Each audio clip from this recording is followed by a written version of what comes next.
You know, you could only really sleep like this when you give no more Fs. Tanzania views the Lobito corridor as an integral part of a broader strategy to enhance connectivity in Africa. We also appreciate... It's fair to say the President of the United States is absolutely checked out as he's getting his bag with all the foreign aid that, of course, is going to all the leaders in Africa, while CEOs in the United States are literally being taken out in broad daylight. As we just had the assassination of the UnitedHealthcare CEO, as that story is getting a lot more interesting in the making of this video, as there's particular words now inscribed on the bullets. All of this as I'm automatically thinking about the Boeing whistleblowers, the larger part of some kind of conspiracy here. Some leftists are actually celebrating it as I'm kind of thinking, hey, as we're investigating this one, could we find out what still happened to, the President of the United States?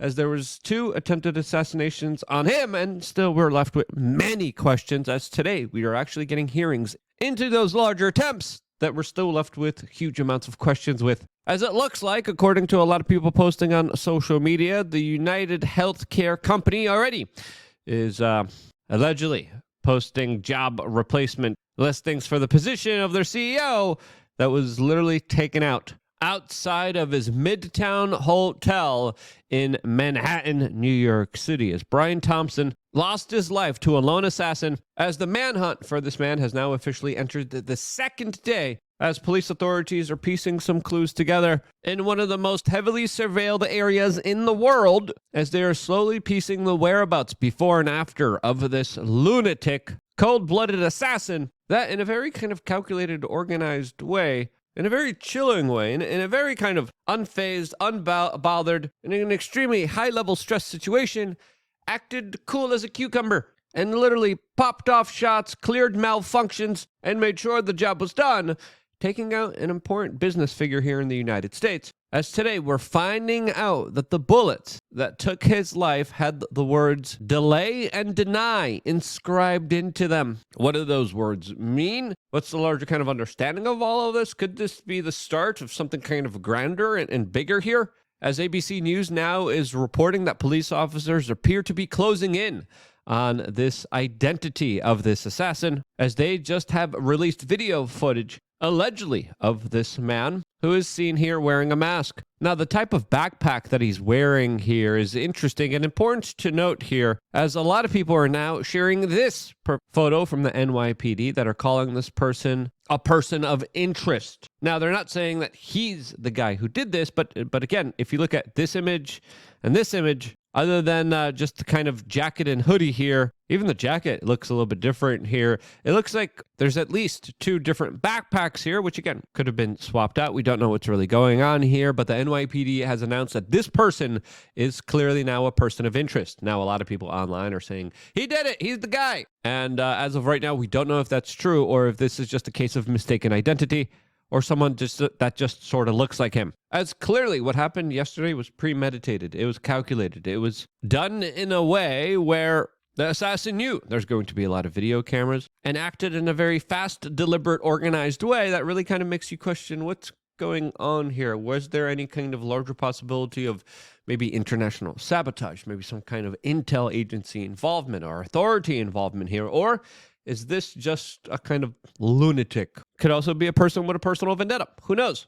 As the NYPD now is offering a $10,000 reward for any information leading to the arrest and conviction of this particular person that they want to speak to. As the other developments we're getting with this particular case is that the police are now investigating the hostel that the alleged shooter stayed at. As of course, when you look at the larger kind of situation that unfolded here, a lot of people are estimating that this was a homemade suppressor. People are saying that this was definitely not a professional. Other people are saying it was a professional. And again, we're still waiting to hear what's really going on here, but we have to understand when it comes to, of course, corporate espionage and powerful institutions and organizations within our establishment system, assassinating people is not something out of the ordinary, as a lot of recent Boeing whistleblowers have had interesting demises. Very similar to the demises of a lot of people that were blaming Kevin Spacey for doing a lot of horrible things to them. As even today, there's another Boeing whistleblower coming forward, sounding the alarms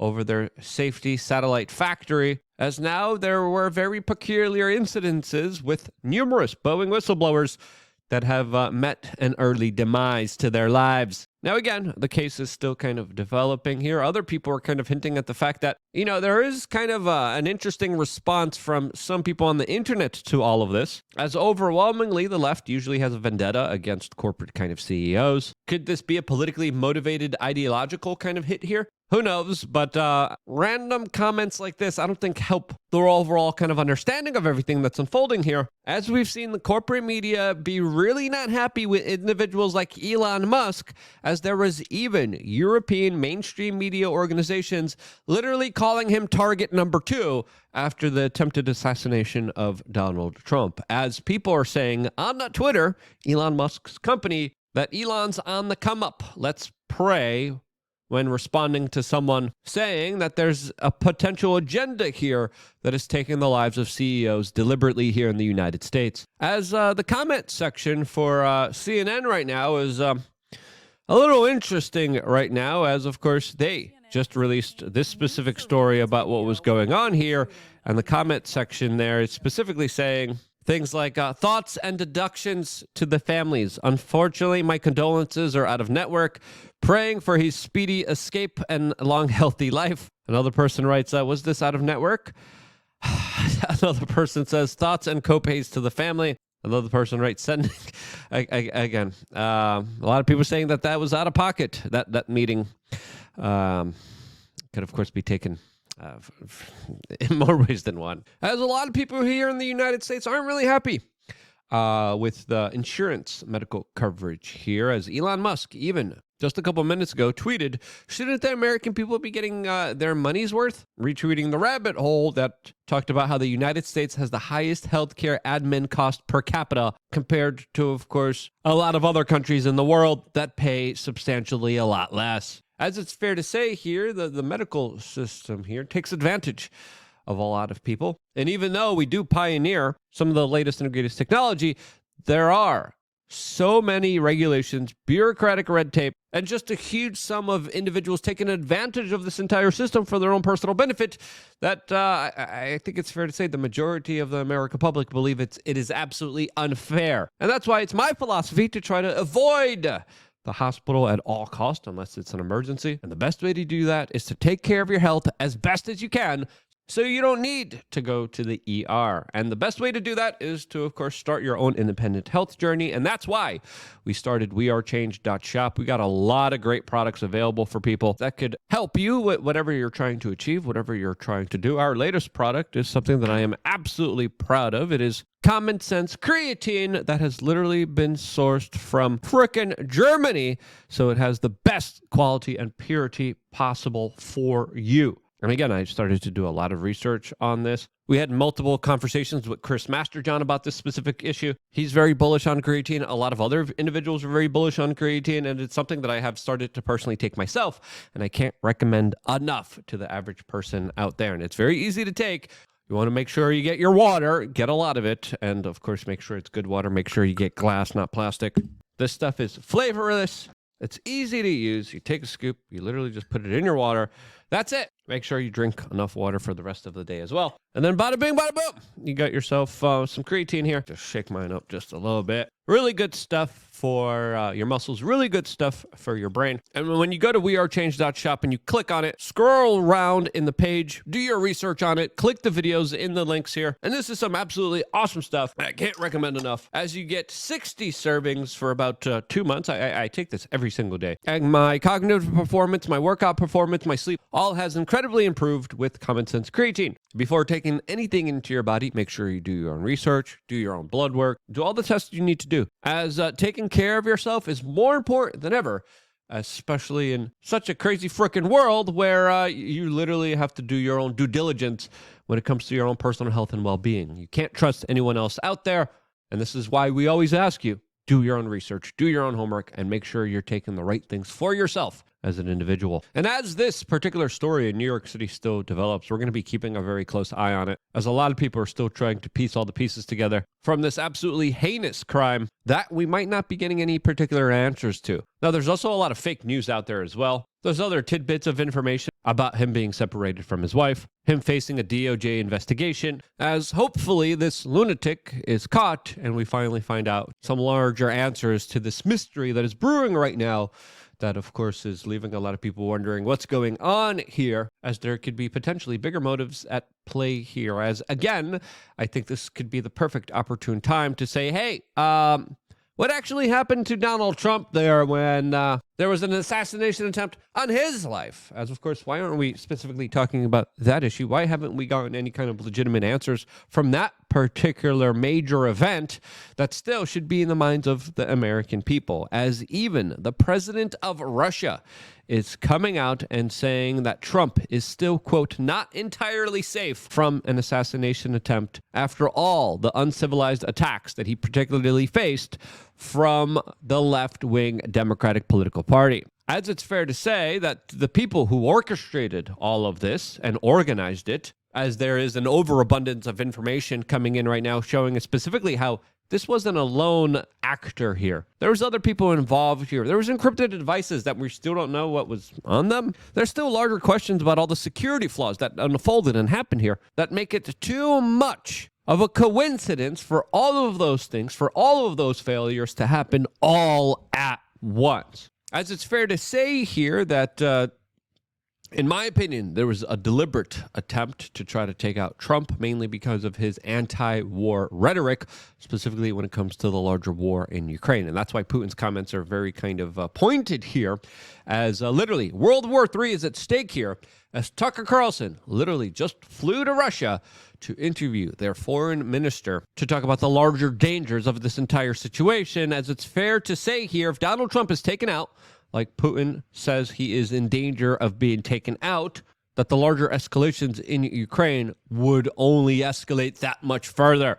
As I think Tucker Carlson's comments on all of this are absolutely pointed, absolutely needed to be heard and understood here, as it definitely looks like the biggest difference between the Biden administration and the Trump administration is going to be this particular foreign policy conundrum that we are all involved in, that it looks like the Democrats are trying to escalate as much as they can before Donald Trump takes political office. We've also tried for over a year to get an interview with Zelensky, the president of Ukraine. We've attacked that from a bunch of different angles. We've spoken to a lot of different people around him, had dinner with them. We've been in talks continuously, and those efforts have been thwarted by the U.S. government. The American embassy in Kiev, which our tax dollars pay for, told the Zelensky government, no, you may not do the interview. You can talk to CNN, you can't talk to us. So we've been unable to speak to him. So we came back to Moscow yesterday to interview the foreign minister of Russia, Sergei Lavrov, the longest serving foreign minister in the world. He's been a part of this government for 25 years. He's been in the diplomatic corps for over 40. And ask him, where exactly are we? Are we headed toward an unprecedented conflict between Russia and the United States? Is there any way to peel Russia back from the east, from the sphere of China, back into the west? Is that alliance permanent? And does the election of Donald Trump mean an end to this war, which is reshaping the world, the U.S. economy, the global economy, and risking the life of every person on this planet? Yep, that's what's at stake here, as the stakes couldn't be any bigger. And that's why the situation is a life or death situation for Donald Trump, who, according to a lot of sources, is working behind the scenes, trying to, of course, stop this war and to end it. Now, will he be successful, or will there be some other legitimate attacks on his life? Well, I think the first thing we need to do is to investigate and to fully understand what in the frick happened the first time around when there were shots taken at Donald Trump. Who's going to be held accountable? Who's going to, of course, actually try to deal and rectify this larger situation that also directly implicates the national security state of this particular country, as the Secret Service absolutely failed here. As we are right now in the making of this video going through House panel investigations into Trump's assassination, as these are their final hearings into all of this. And guess what? We're not getting much except for stonewalling and more non-answers from the federal authorities here that, according to a lot of sources, are being very difficult to investigators, not releasing information. And if they are, they, of course, are redacting a lot of it, classifying it, and keeping it away from the general public so we don't actually find out what actually was really going on here. As it's fair to say here, their latest actions and motives definitely do spark more questions than understanding. And I think those questions are becoming so overwhelming, so heavy, that the vast majority of the American public is saying, you know what, this absolutely does signal some larger foul play here. And when it comes to assassinations, they are dirty tricks played by some very bad, awful, horrible human beings that deserve to be fully understood, fully called out, and hopefully there's going to be some kind of restitution for the CEO of this healthcare company, and also, of course, Donald Trump, and then hopefully also the Boeing whistleblowers and Gary Webb, and so many other individuals that have been assassinated and had their lives ended prematurely because of people trying to stop their existence and stopping them from disrupting their larger plans. Now, what's really going on here? We'll find out. What do you think? What's your speculation? I laid out different scenarios of what potentially could have been the motive for this kind of United CEO healthcare hit. Let me know which one you think is more probable down in the description below in the comment section. I wouldn't be here if it wasn't for you guys watching. I love you guys. Stay tuned for more here on youtube.com/wearechange.